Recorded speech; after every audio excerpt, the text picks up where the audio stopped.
Maybe out of 20, one or two might know some history, but most of them don't.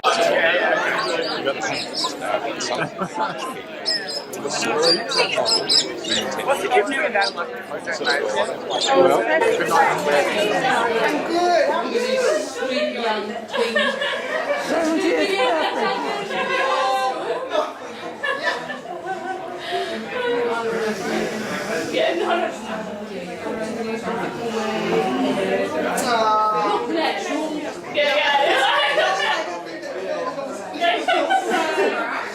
a living.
They're like angry penguins.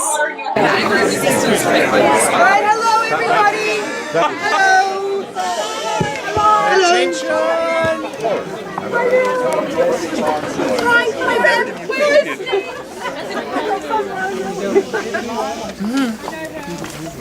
Hi everyone, thanks so much for being here.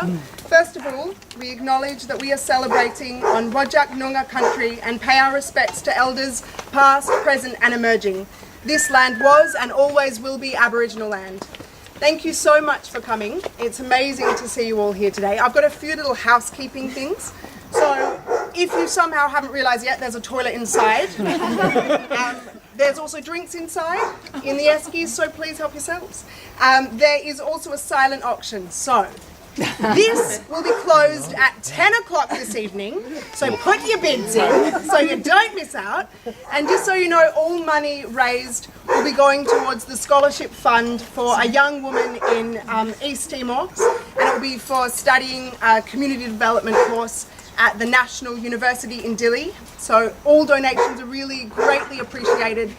Thank you, and will make a huge difference to a really struggling country and community who are trying to rebuild. Also, there is a hose by the back door. Now, if any of these candles happen to ignite the flammable surroundings, please use the hose, which I really wouldn't have to say in London, so welcome back to Australia. And let me just see if I missed any housekeeping. Okay, brilliant. So now we've got some speeches, so I'd like to welcome the lovely Lou, who has known Mum since 1979. Who said that? Who is that woman? It's a real privilege to be here and to be able to say something special about my wonderful friend, colleague, inspiration, mentor.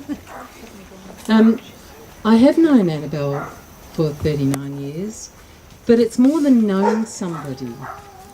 It's actually living and working and doing some of the most important things in my life with her and with many of you, because it has been one of those amazing things about working and living and being with Annabelle is that she is a connector. She really understands about connection, and people understand that too and want to be around her and feel inspired by that, because she knows what's really important. And what's really important is about how we treat each other, because that then determines how we treat the whole world and everybody else in it. So I just want to acknowledge that knowing Annabelle is a lot more than just those words. I just wanted to say a couple of things about where I met Annabelle. And we joined the campaign against nuclear energy, came together in what we believe, Joe Valentine is now proving this, but you know, we can rewrite history at any old time, like many other people in the world do. But we remember it as early 1979 at a general meeting, and we were pretty inspired and became active at that time. And I thought Annabelle was so incredibly mature. I was 21 and she was 31 at the time. And she had done all sorts of things. She'd travelled around the world. She'd been married and divorced. She'd hooked up with another really gorgeous person. She'd decided to live in Canada, and then she was living in Australia. She had her own house. I thought she was incredible.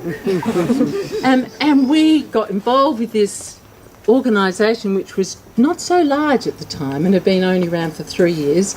And we started meeting on Tuesday nights. I think we were calling it the Marketing and Money Committee.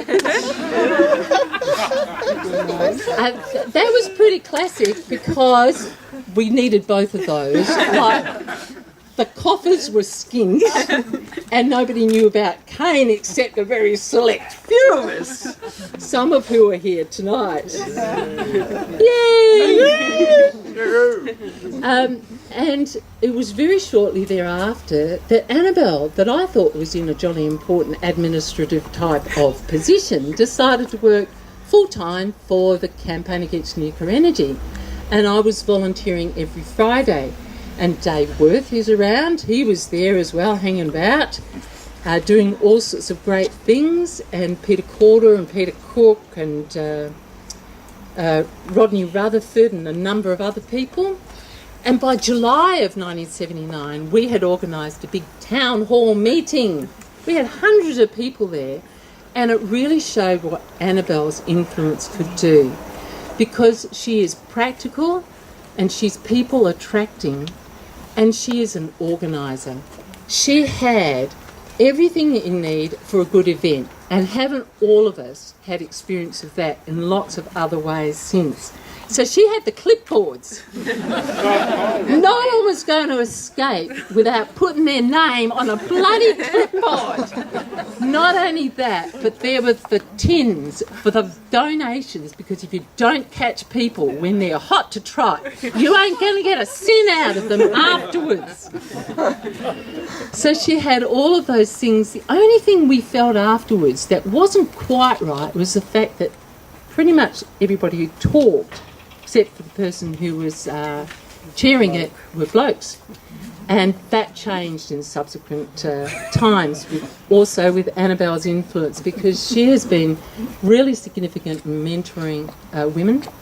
And I want to acknowledge that, because it's been a characteristic of Annabelle and the leadership that she has provided.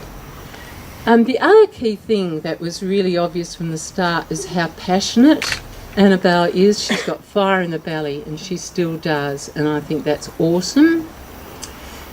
And she's been able to carry that throughout her life. So, yep, we shared that really early start in Cane, and she whipped the office into shape too. She had awesome admin skills, and the office that we went in didn't have them.